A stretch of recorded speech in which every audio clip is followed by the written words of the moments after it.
for Scott and Ed, what was it about his interview that impressed you so much? I'm guessing it was super detailed. And then, Jonathan, can you speak to how you prepared for that interview? Like you said, dream job. Like, even though you brushed aside questions when the opening first came up when you were up in Seattle, were you thinking in the back of your head, I'm going to be ready to crush this?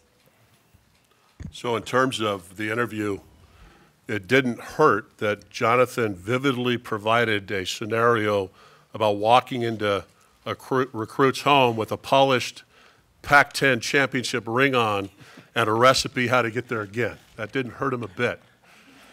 Let's back up a little bit. I didn't know Jonathan Smith. I knew the legend. I knew that Jonathan, I knew the record of him being one of the most decorated players that we've ever had in our history. But I didn't know Jonathan, so I was anxious to learn about him and to see him eye to eye. And one of the first things that struck me was a coach that had an authenticity and a grit to him that fit this place so well. Now, you think about all the things that go into selecting a head coach, and Jonathan is listed several, I've listed several, but it starts with the person and the leadership capacity, and I was so impressed with his passion, his conviction for Oregon State and what could be done, his plan, but it starts with the man, and I was very impressed.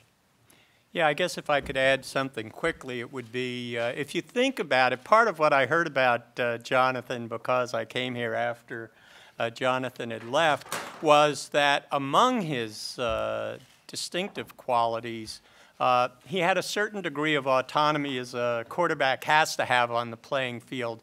And he didn't make mistakes. He made really good judgments in the moment, so he had a certain degree of autonomy. He took it and he was accountable for making difficult decisions. And as an offensive coordinator with Chris Peterson, I think he's had some of that same autonomy and ability to make decisions. And obviously, he made very good decisions. So I think it's critical that we have a coach who knows how to make solid decisions, wants the responsibility for making hard decisions, and is willing to hold himself and others accountable for getting results. Because as I said earlier, in some sense, talk can be cheap when you got a job to get done. This is a guy who I think can get a job done and in fact welcomes the opportunity to demonstrate that he can. I guess echoing your question there on my preparation for this and outlining this plan, it was it did mean a lot to me because it wasn't hard to look at it. When we prepared, it was about the middle of the year. I can't remember the exact dates as we played this out, but I had a couple of days to put some outline and the vision of what I saw this place, the strengths and how we would sell and continue to recruit to this place. I also made mention of the current team as it was going on because I felt like the current team had opportunities and is not that far away. And I firmly believe that, and I just told those guys that at 10 o'clock. And so preparing for this, I knew exactly what it needs to look like. I wanted to make it look like that, and I don't think it's that far away.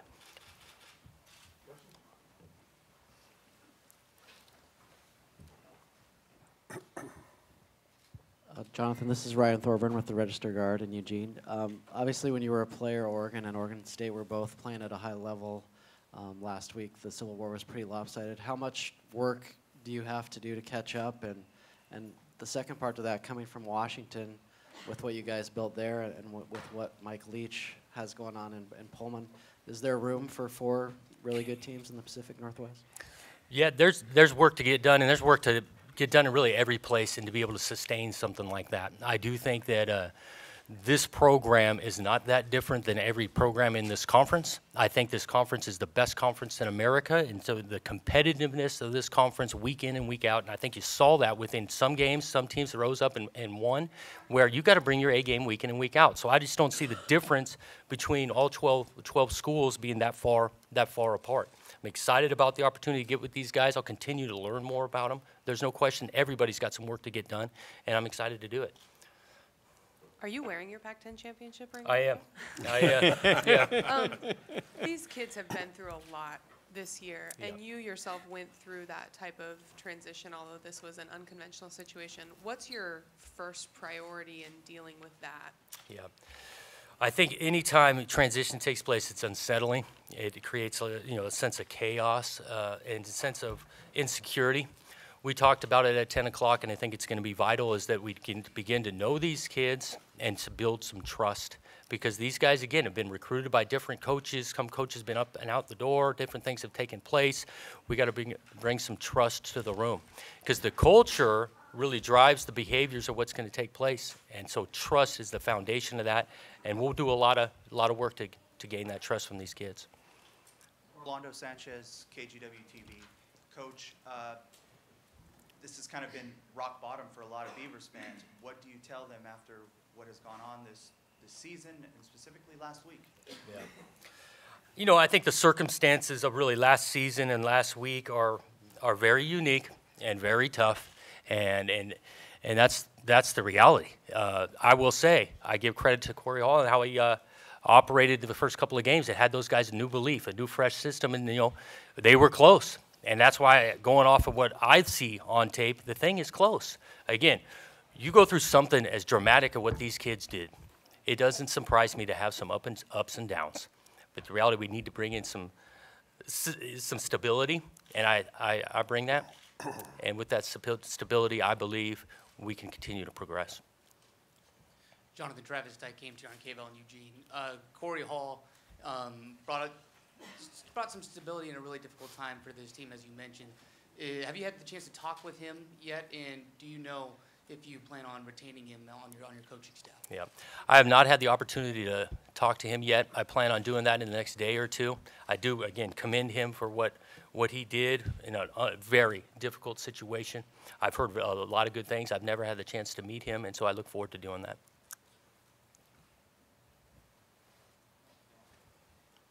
I guess we're on. Jonathan, Nick Krupke from Fox 12 in Portland. I know you were in the thick of it with the Huskies this year, but when Gary left, it shocked seemingly everybody. As an alum, how did that affect you? And maybe did you at that point you think, boy, I hope they maybe reach out to me? Yeah, I was very surprised with Gary. I've met Gary a couple of times and think very highly of him. So when that did take place, it did cross my mind as maybe this is time. Maybe this is the time to do this and go after it. Again, with the way the search was dealt or held, I was able to function and continue to stay focused, but it was in the back of my mind for a long time. Hi, Jonathan. Brendan Slaughter, BeaversEdge.com. Just when Beaver fans think of the name Jonathan Smith, obviously it's the Fiesta Bowl, that great season. What is kind of your plan, and what makes you think you can kind of bring those moments back to Oregon State and back to the level of success when you were here as a player? Right. You know, I as a player, we had a mix of personalities in the locker room. And I think we can continue to do that. I think this place is unique in regards to where you can draw your players from. It all comes back to the culture that was created there at the time. And that's for the guys in the building so far. We're going to add a few. And so it's going to start with that. And that's how you get things started, is create a culture of excellence. And that's what we're doing from day one. Jonathan, Danny Moran with the Oregonian. As far as putting together a staff, what's your time frame? You mentioned you haven't spoken with Corey Hall yet. When do you hope to have your full staff established? Right. We're in the process of that, and we've been talking to some different people. You'll be hearing some names here in the next few days, but I'm not going to put an exact timetable on anything. The big piece on who we hire is men of character, of integrity. You know, I kind of describe it as low ego, high output. That's what I'm looking for.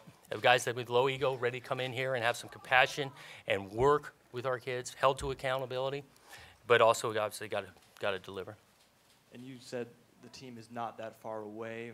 Where are you not that far away from, and how soon do you think you can get to what? Well, yeah, I just, from one side of the ball, obviously we've game planned that defense, and there is some good players that are running around and doing some good things. You know, we got a couple bad breaks. We've had some injuries on that end. I don't see that side of the ball that far away. There's some good players on offense. The running back was good, had the injury to the quarterback, and so there's some things that created some issues, and then with the coaching change, it just was a unsurmountable situation. Amy Schwartz, Beaver Blitz. How soon will you get out on the road and get those recruits back committed and things like that? Yeah, we're looking to do that. At the earliest, it'd be Sunday, but Monday for sure to be out on the road, because there are some players that are committed. There are some players that have some drawn some interest here in the last 24 hours, and so we hope to get out on the road at least by Monday. Angie Machado, Beaver Blitz. Beaver fans are, obviously, with you coming back home, there's talk of several other former players, teammates of yours, that are doing well in the coaching ranks. Any chance that we see a few more former Beavers? That's for sure a consideration, and there's a bunch of guys out there doing really, really well. And I think there's a bunch of guys out there doing really, really well because they started their foundation at this place, and the things they had learned and experienced here, just like me. So, yeah, there might be a guy or two that are part of it, and we'll see how it plays out. Haley Lewis, KEZI in Eugene. A lot of players or fans want to know exactly more of your personality, how you are as a coach. I know every coach has a slogan. So what type of coaching style do you have, and how are you going to translate with those players, and maybe a go-to slogan? Yeah, I don't got a go-to slogan at this point, but I will say I coach and I'm trying to be authentic because that's what I appreciated as a player. It's just, being yourself. And I'll be saying my 2 college head coaches were authentic. They did it in drastically different ways. Their personalities were definitely different, but they were authentic. So that's my style. Jonathan Dan Uthman from the All-American. How's it going? Good. At what point in your career did you know that you wanted to be the coach at Oregon State, and at what point did you think that was possible? Right. I always wanted to come back to Oregon State. I didn't always think about being the head coach because there's a lot of things that came with it. I will say as I continued to be in this profession, the thought of being a head coach at a place that really means so much to you, that began to grow on me. And then being in this conference the last 4 years as an offensive coordinator and, having a pretty close eye on what was taking place at Oregon State, I started to envision being the head coach here, and that's really when I was ready to do it. What was your conversations with Chris over the past week? 36 hours, 24 hours. Yeah, he was unbelievable through this whole. He was well aware of what was taking place. He's very supportive, and he gave me some good wisdom in regards to things to consider as I was considered in this. And so he's been awesome, was supportive, and all the way to the end here, last 24 hours. Coach AJ McCord with Coin 6 in Portland. As you're kind of getting into the thick of recruiting, what are some of the biggest selling points you're going to be talking to these recruits about, especially outside the state of Oregon? Right. I think you sell the place and the people of this place for sure. In regards to the authenticity of this place, people that means so much to them. You sell the college life that is unbelievable that I've experienced, the best college town in America, let alone the Pac-12 conference, and those are the starting points for me, for sure. I've lived it. I've been in it. Then again, we'll sell some of the offensive schemes that we'll be running, the defensive schemes that we'll be running, and we're excited. Ken Go with the Oregonian. You mentioned you're going to sell schemes. Can you tell us sort of where you're going to go with that? Right. Yeah. Well, I can tell you in broad pictures, schemes are going to start with the players you got and the personnel you got. And so we're going to take a long look at what we have and what fits best. The type of guys we're going to hire on the offensive, defensive side will have a variety of background, and then we'll run from there. Have you got a chance to meet with any members of the team yet? And kind of what is that, if you have, what have you kind of heard from them, and what's that experience been like, just kind of getting to know them so far? I've met with the group here before we came in here at 10 o'clock. We had a team meeting, and it was really good. We started about what this place means to me, told them all about that, told them my story, how I got here, and then we had some back and forth, and I asked them on what they thought of the place and what needs to be fixed and what's really good about the place. So that's the extent of what I've done with the players so far, and I'm obviously going to do some more moving forward.